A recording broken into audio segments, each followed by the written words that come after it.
I'm Sara Ellis with Beadalon, and these jewelry hacks and shortcuts never work. Jewelry hack number 1 that never works: flattening crimps instead of using proper crimping technique. Not only does flattening the crimp look a little messy, but when you flatten the crimp, it weakens the wire, which over time will cause the wire to break. To crimp properly, be sure that the wires are not crossing within the crimp bead.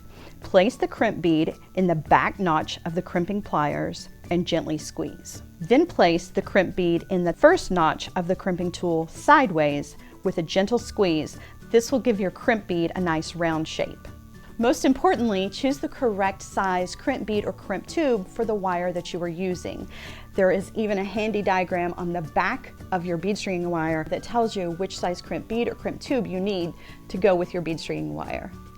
Jewelry hack number 2 that never works: using one size bead stringing wire for all projects. One size does not fit all. Selecting the correct diameter of bead stringing wire is very important for minimizing breakage. Choose beading wire that will fill up the bead holes as much as possible.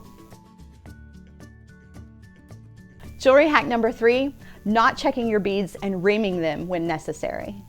Gemstones, glass, and pearls can be drilled incorrectly, leaving rough and sharp edges that can break your wire. Using a bead reamer can enlarge, straighten, and smooth the holes on the beads. Remember, water is your friend. Water keeps the bead reamer lubricated and also keeps the bead cool so that it doesn't crack or chip. When bead reaming, place the bead and the tip of the tool completely underwater, keeping them both submerged as you are reaming the bead. Take the bead out to check it to make sure that you are creating the hole that you want, and then place the bead back into the water before you start reaming again. Another jewelry making hack that never works: using chain nose pliers instead of round nose pliers to create loops.